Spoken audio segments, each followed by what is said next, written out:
The rain fell in heavy sheets across the highway, turning the afternoon sky dark and gloomy. Lily tapped her fingers nervously on the steering wheel as her car made another strange noise, a grinding sound that definitely wasn't normal. She was already running 20 minutes late for the biggest client meeting of her career, and now this. "Come on, please, not today," she whispered to her car, an old sedan she'd bought second-hand 3 years ago.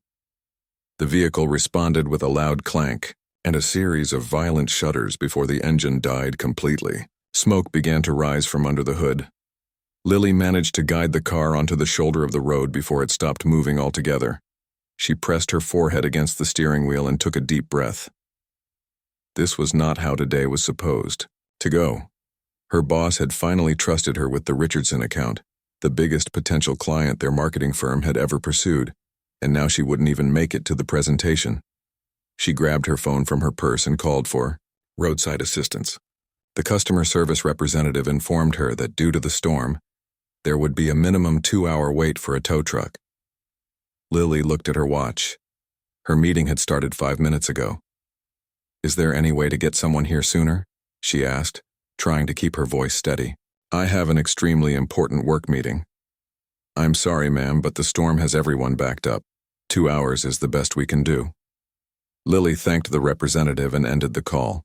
She dialed her office next, explained the situation to her assistant, and asked him to let the clients know she was dealing with an emergency.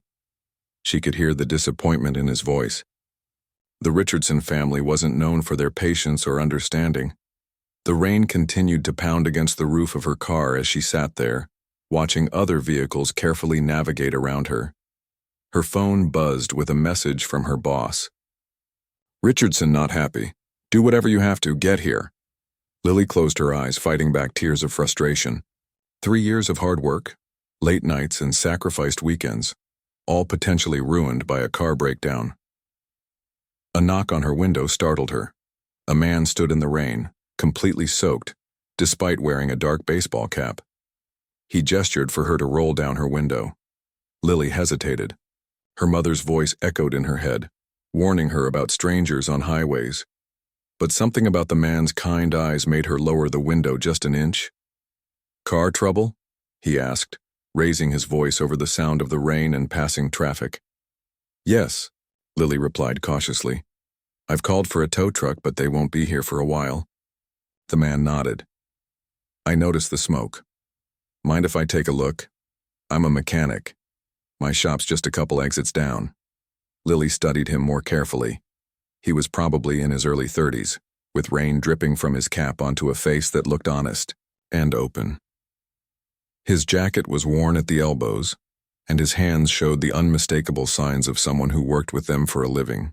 Slight calluses, and what looked like engine grease under his fingernails that hadn't quite washed away. "How do I know you're really a mechanic?" Lily asked. The man smiled. "Fair question." He reached into his pocket and pulled out a business card, handing it to her through the crack in the window. It read, "Tom's Auto Repair," with an address for a shop in the next town over. Lily looked from the card to the rain-soaked man, then to her phone with her boss's threatening text message displayed on the screen. She made her decision and popped the hood. "Thank you," she said, opening her door and stepping out into the rain with her umbrella. "I'm running extremely late for an important meeting." "Let's see what we're working with," Tom said, moving to the front of the car and lifting the hood. Steam rose into the rainy air as he peered inside, seemingly unbothered by the water soaking through his clothes. "Looks like your radiator hose burst," he said after a moment. "You're lucky you pulled over when you did. Could have done serious damage to your engine if you'd kept driving. Can you fix it?" Lily asked hopefully, holding her umbrella over both of them as best she could. Tom glanced at her, noting her professional attire, the tailored suit now getting splashed with road grime and rain despite her best efforts. "Not permanently, not here. But I can do a temporary patch that'll get you where you need to go. You'll need to bring it in for proper repairs soon, though." "That would be amazing," Lily said, relief washing over her. "I can't tell you how important this meeting is." Tom nodded and jogged back to his pickup truck parked behind her car. He returned with a toolbox and what looked like a roll of heavy-duty tape. Working quickly but carefully, his hands moved with the confidence of someone who had done this hundreds of times before. "So what's this big meeting about?" he asked as he worked, making conversation to distract her from the rain and her obvious anxiety. "Marketing presentation," Lily replied, checking her watch again. "I've been working on this campaign for months. The clients are—" She hesitated. "Let's just say they're not known for giving second chances." Tom nodded as he finished his temporary repair. People who've never faced car trouble themselves rarely understand what it's like for the rest of us. There was something in his tone, not quite bitterness, but perhaps a hint of weariness. 15 minutes later, he closed the hood. "That should hold until you can get it properly fixed. Don't push it too hard and try to get it looked at today, if possible." "How much do I owe you?" Lily asked, reaching for her purse. Tom waved her off. "Nothing, just helping out someone in need." "I can't let you do that," Lily insisted. "You're soaked to the bone, and you've saved my job. Please let me pay you."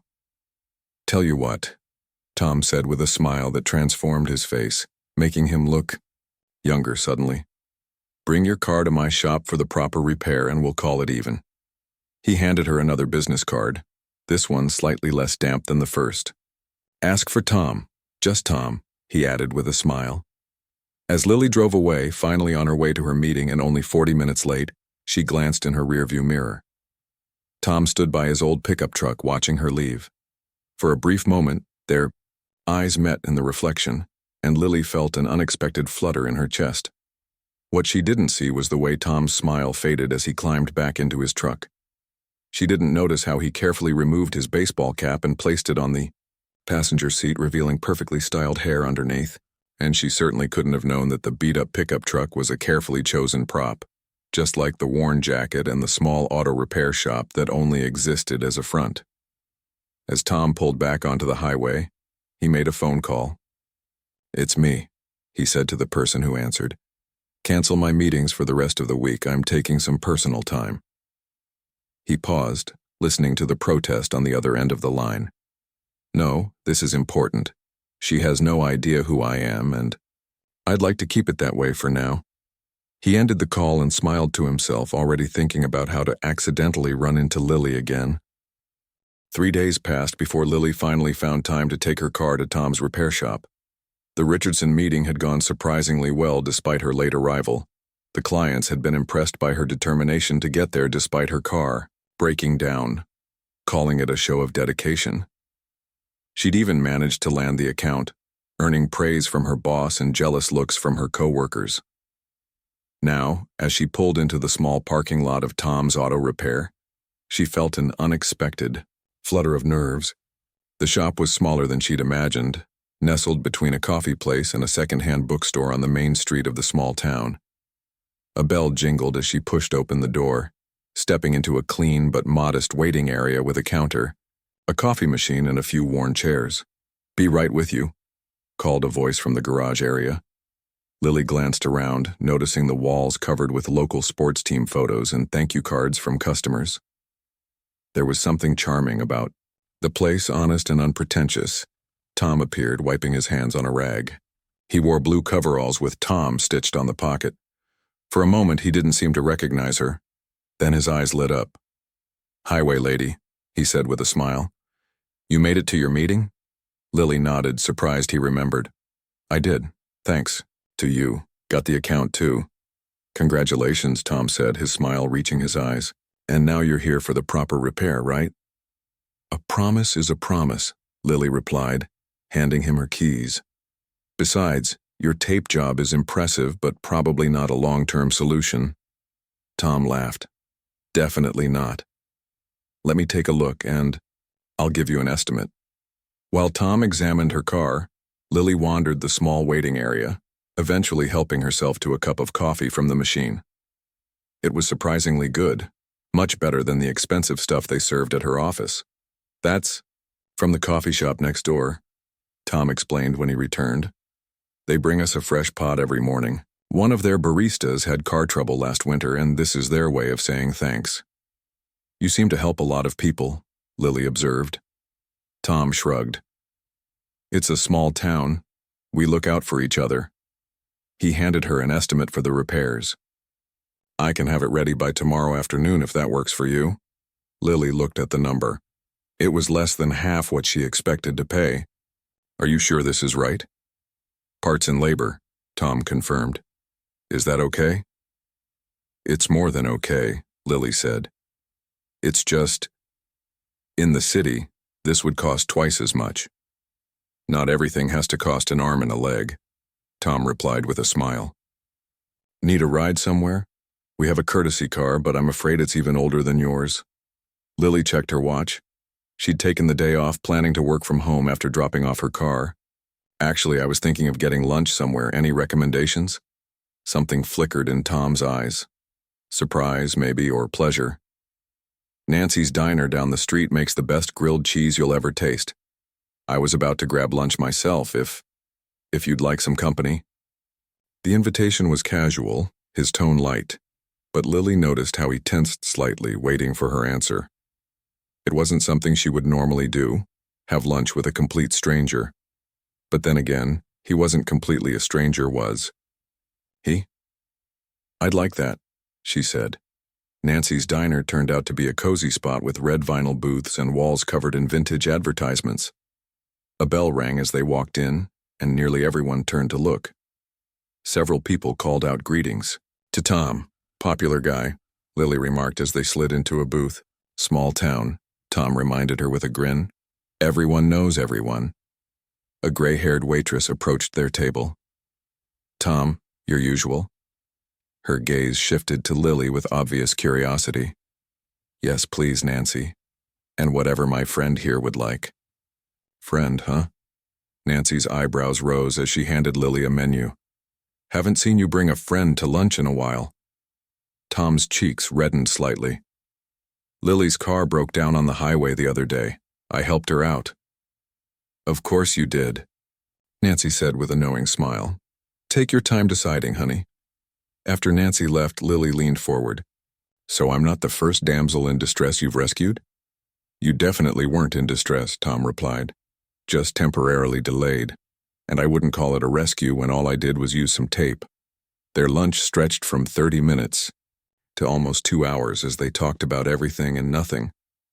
Lily learned that Tom had taken over the repair shop 3 years ago, that he'd grown up around cars, but been away for a while before returning to a simpler life.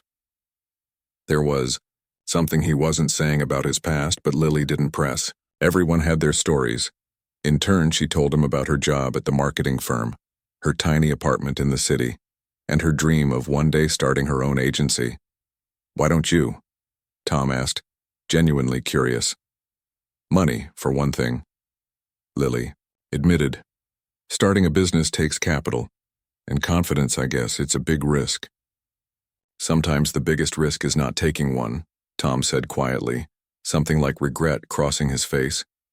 When they finally left the diner, the afternoon sun was warm on their faces. They walked slowly back to the shop, neither seeming in a hurry, for the conversation to end. I enjoyed this, Lily said as they reached the repair shop. Me too, Tom replied. He hesitated, then added, Your car won't be ready until tomorrow. Maybe you'd like to have dinner tonight? There's a nice place by the lake. The invitation was clearly more than just a friendly lunch between a mechanic and a customer. Lily thought about her empty apartment waiting for her in the city, the stack of work she'd planned to do, the sensible voice in her head warning her not to get involved with someone who lived in a different world from hers.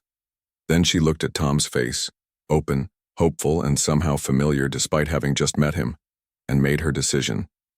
I'd love to, she said. What Lily couldn't see was the text message Tom sent after she left to wait for the courtesy car. Cancel my call with Tokyo. Something more important came up. Or the reply from his assistant. Again, sir? The board won't be happy. Or Tom's final message. The board works for me, not the other way around. I'll handle it tomorrow. Instead, all she knew was that for the first time in longer than she could remember, she was looking forward to an evening that had nothing to do with work or ambition or her 5-year plan. Just dinner by a lake with a kind mechanic with grease under his fingernails and mystery in his smile. 6 months flew by like pages torn from a calendar in an old movie. What started as dinner by the lake turned into weekend visits, long phone calls during lunch breaks, and Lily finding more and more reasons to make the hour-long drive to Tom's small town. Despite the distance and their different worlds, something real was growing between them. "You're humming again," said Lily's office friend Beth as they waited for the coffee machine to finish brewing. "It's that small-town guy, isn't it?" Lily couldn't hide her smile. I don't know what we are, actually." "Well, whatever it is, it looks good on you," Beth said, pouring herself a cup. "But I still don't understand why he won't come visit you here. The city isn't that scary." It was a question Lily had asked herself many times. Tom always had a reason why she should come to him instead. His shop was busy. He couldn't leave his employees alone. He had a community event. Valid reasons, but sometimes she wondered if there was more to it. "Maybe he's just shy," Lily said, though she knew that wasn't true. Tom was many things, but shy wasn't one of them. He knew everyone in his town by name and could talk to anyone with ease. Just not, it seemed, in the city. That evening, as Lily packed an overnight bag for another weekend trip, her phone rang. Tom's name flashed on the screen. "Hey, you," she answered, smiling. "Hey back," he said, his voice warm. "So, I've been thinking." "Dangerous," Lily teased. "Probably," Tom agreed with a laugh. "But I was wondering if you're free next weekend, for something special." "Special how?" Lily asked, her heart speeding up slightly.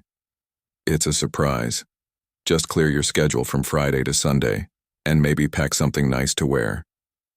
Friday couldn't come fast enough. Lily found herself watching the clock all week. Distracted during meetings, her mind wandering to what Tom might have planned. They'd been together for half a year now, but they'd never put a label on what they were. Part of her wondered if this weekend might change that. When she finally pulled into the now familiar parking lot of Tom's Auto Repair, the shop was closed early, a rare occurrence. A note on the door read, "Follow the pebble path."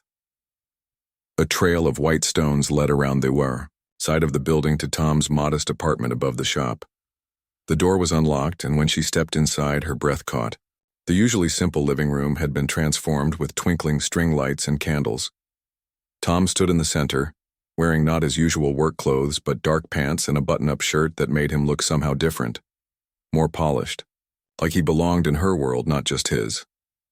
"What's all this?" Lily asked, setting down her bag.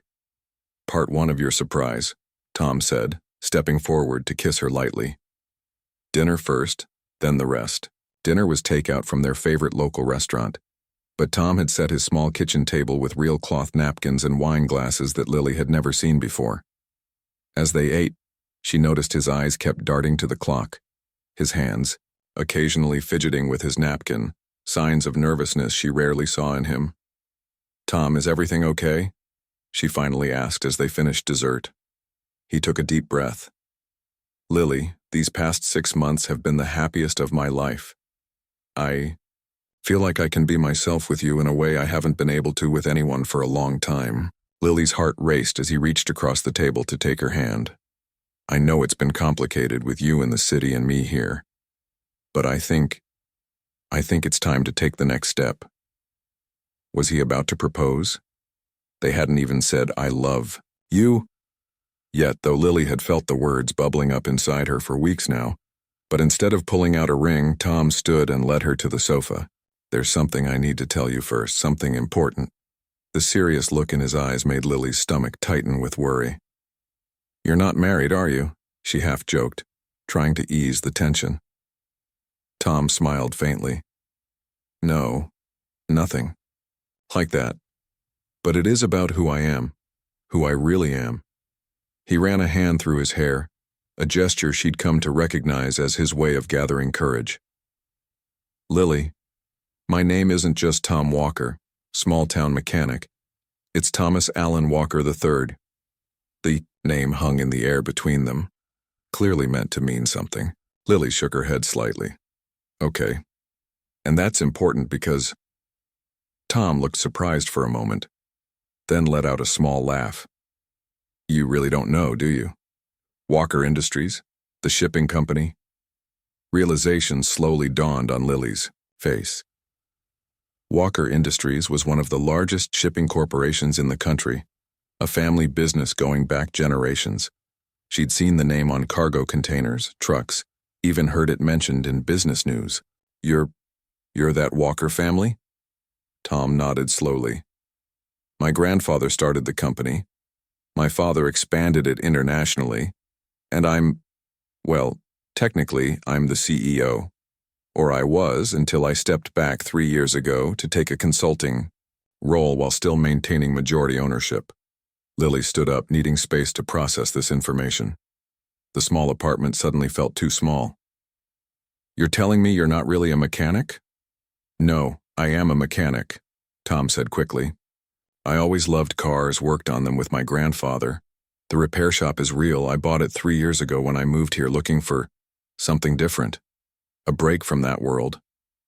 And what's your net worth exactly? Lily asked, her voice sounding strange even to her own ears. Tom hesitated, then said quietly, Last time I checked, a little over $2 billion. Lily sat back down hard. Billion. With a B. Yes. And you never thought to mention this? In 6 months of dating? Tom moved to sit beside her, not touching her, but close enough that she could feel his warmth.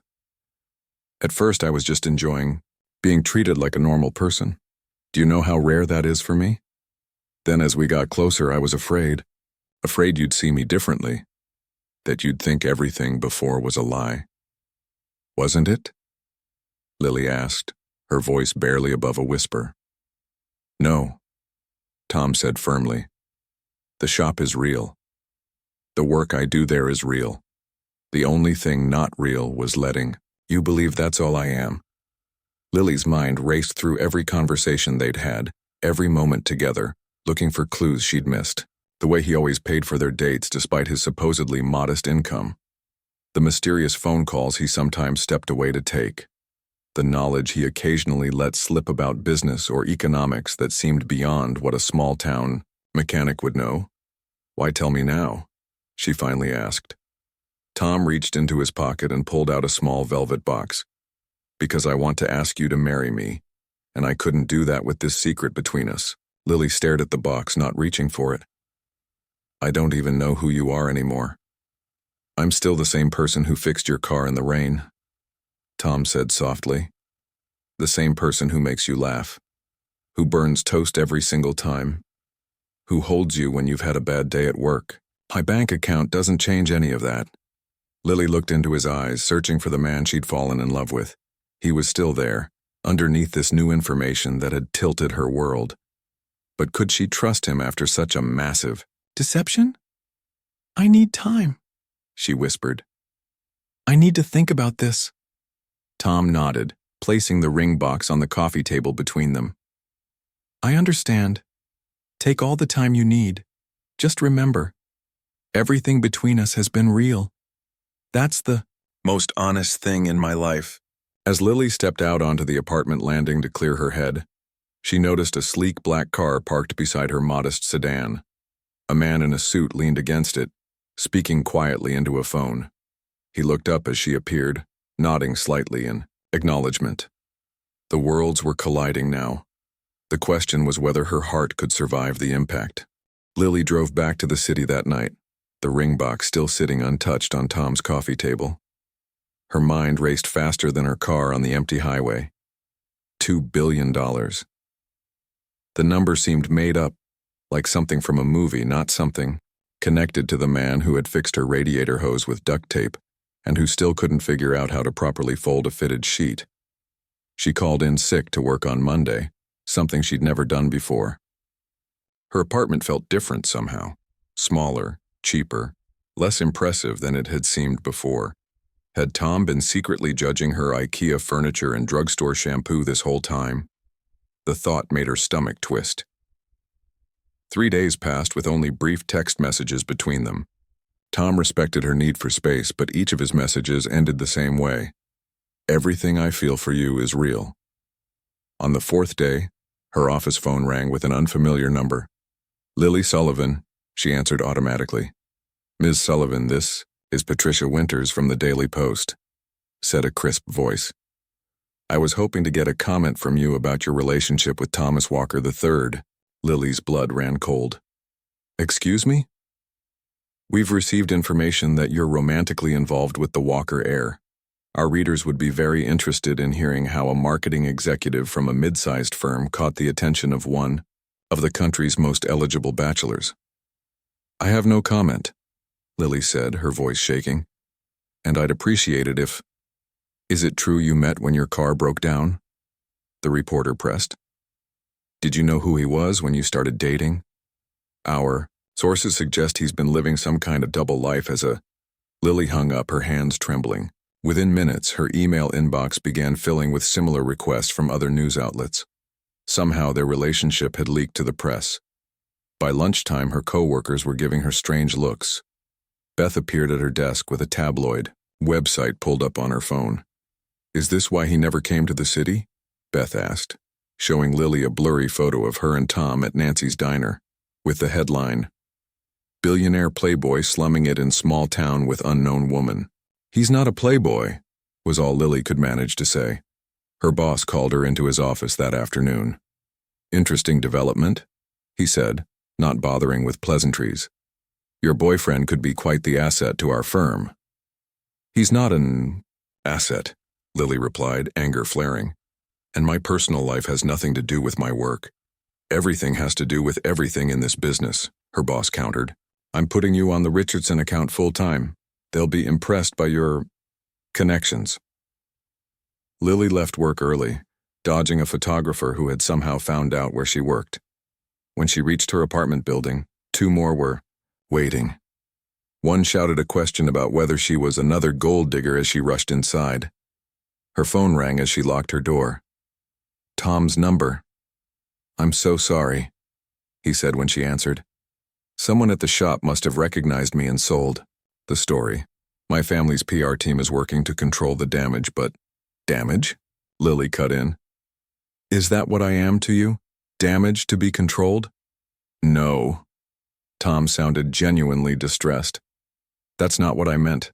I never wanted this for you. This invasion of privacy. These vultures twisting everything. Lily sank onto her sofa. They're calling me a gold digger. They don't know you, Tom said firmly. They don't know us. Do I even know you? Lily asked, the question that had been haunting her for days finally spoken aloud. The real you? There was silence for a moment. Then Tom said quietly, Come back to town. Stay with me for a few days. Let me show you that I'm still the same person. Despite her better judgment, Lily agreed. The following evening, she found herself driving back to the small town, using a back road Tom had suggested to avoid being followed by photographers. When she arrived, the repair shop was closed, a gone fishing sign on the door despite it being Tuesday. Tom was waiting outside in jeans and a t-shirt, looking just like the mechanic she'd fallen for, except for the worry lines around his eyes. They've been camped outside all day, he explained, leading her quickly through a back entrance and up to his apartment. I sent my employees home, paid them for the week. Once inside, Lily noticed changes.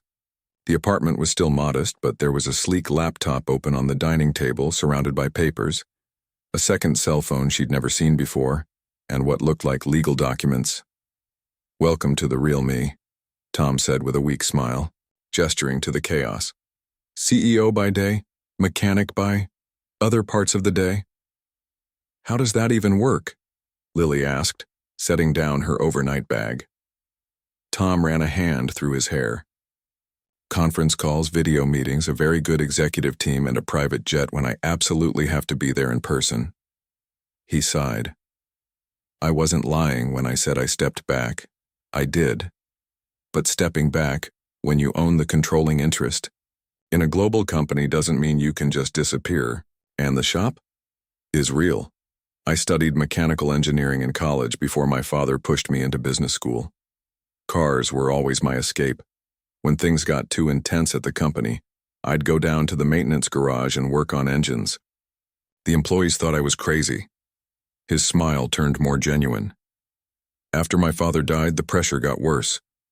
The board, the shareholders, the endless meetings and decisions. I needed to breathe, so I bought this place, hired a couple of good people, and decided to get my hands dirty. Lily looked around the apartment, seeing it with new eyes. It wasn't that Tom was pretending to be poor. He simply valued simplicity. The furniture was basic but good quality. The kitchen had top-of-the-line appliances disguised in modest casings. It was like he'd created a quiet space where money didn't matter. "Why didn't you tell me sooner?" she finally asked. Tom sat on the sofa, leaving space for her to join him.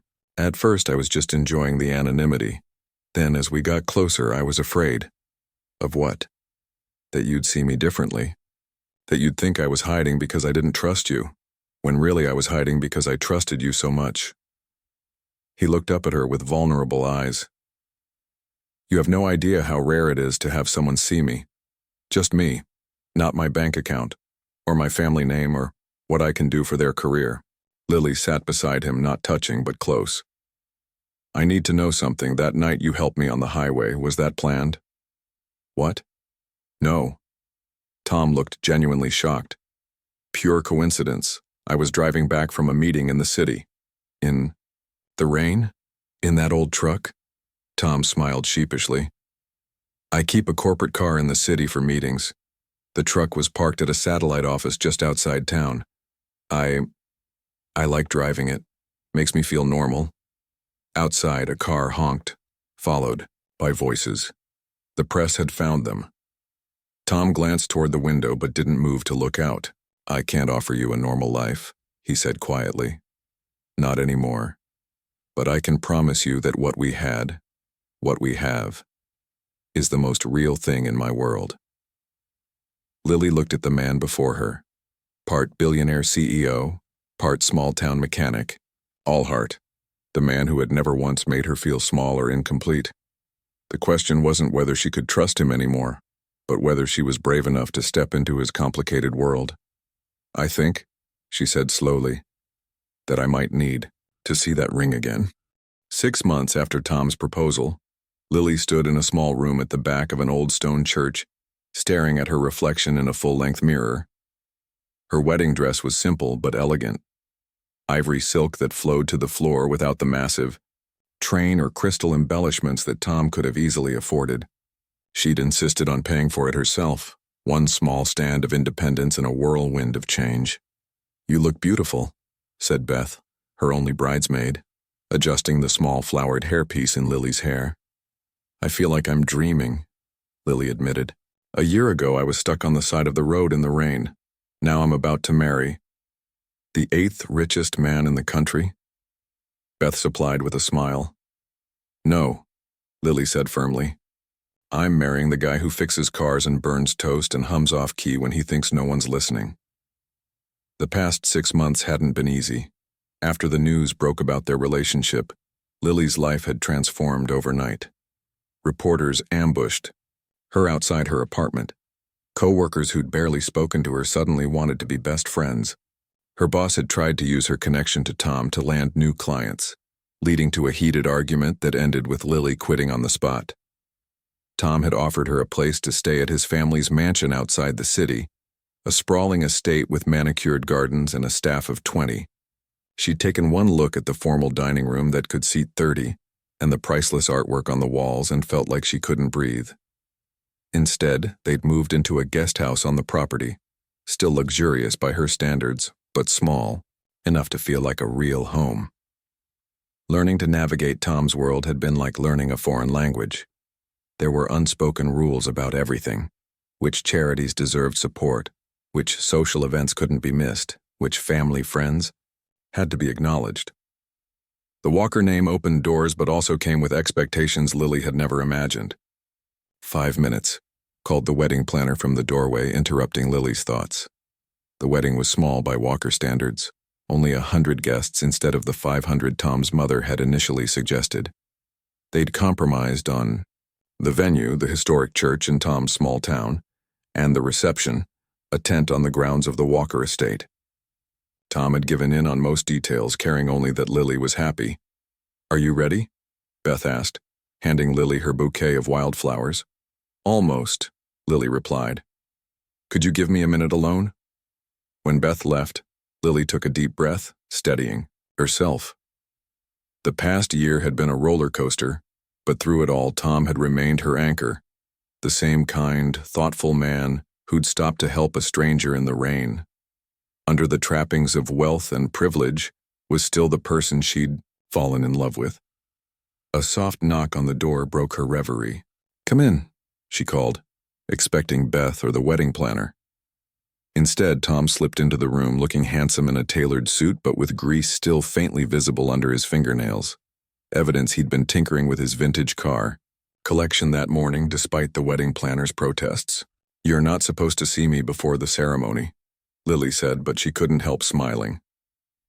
"I know," Tom said, keeping his distance but letting his eyes take her in. "But there's something important I need to tell you first. Something I should have said months ago." Lily felt a flicker of concern. "What is it?" Tom took a deep breath. "I've been thinking about our future, about what kind of life we want to build together." "Okay," Lily said cautiously. "I've decided to step down as CEO of Walker Industries," Tom said, the words coming out in a rush. "Permanently this time. My cousin Amy has been handling most of the day-to-day operations anyway, and she's better at it than I ever was." Lily stared at him. But the company is your family's legacy. Your grandfather built it from nothing. And it will still be in the family," Tom assured her. "I'll maintain my seat on the board, but I'm done with the 60-hour weeks and constant travel." He moved closer, careful not to wrinkle her dress. "I want to build a different kind of legacy." "The repair shop?" Lily guessed. Tom nodded. "I've already talked to Mike and Denny about expanding, maybe adding a restoration business for classic cars. It wouldn't make billions, but it would make enough. And more importantly, it would make me happy." He searched her face. "Would that be enough? For you? A life that's comfortable but not extravagant?" Lily laughed, surprising both of them. "Tom, even your definition of not extravagant is beyond what most people dream of. But yes, that would be more than enough." Relief washed over his face. "There's one more thing." He reached into his pocket and pulled out a small box, not the jeweler's box that had held the enormous diamond engagement ring now on her finger, but a worn cardboard box that looked like it came from the repair shop. "What's this?" Lily asked, as he handed it to her. "Open it." Inside was a simple silver band, similar to the one Tom had originally shown her the night of his confession, the ring he'd claimed he could barely afford on a mechanic's salary. "I bought this with my first week's actual earnings from the shop," Tom explained. "Not Walker money, not family money, just what I earned with my own two hands." He swallowed hard. "I know you're wearing the family ring now, and we can keep that for formal occasions if you want. But I thought maybe, just between us, you might want to wear this one instead, as a reminder of who we really are, underneath everything else." Tears welled in Lily's eyes as she removed the diamond ring and slipped on the silver band. It was lighter, simpler, truer somehow. "It's perfect," she whispered. From outside came the sound of music starting, their cue that the ceremony was about to begin. "I should go," Tom said reluctantly. "The groom isn't supposed to see the bride before the wedding. It's bad luck." Lily caught his hand. "I think we've had all our bad luck already. It's only good luck from here." As Tom slipped out of the room, Lily looked down at the silver band on her finger. In a few minutes, she would walk down the aisle to marry a man who happened to be a billionaire. But in her heart, she was marrying the mechanic who'd stopped to help her in the rain, the man who'd seen her when she was just a woman with a broken-down car, and who'd loved her enough to show her his true self, flaws and all. Beth returned to the room. "It's time," she said softly. Lily took a deep breath and nodded. She was ready, not for the wealth or the privilege or the famous last name, but for the life they would build together, one day at a time, with their hands and their hearts. Let's go, she said, stepping toward her future. He's waiting.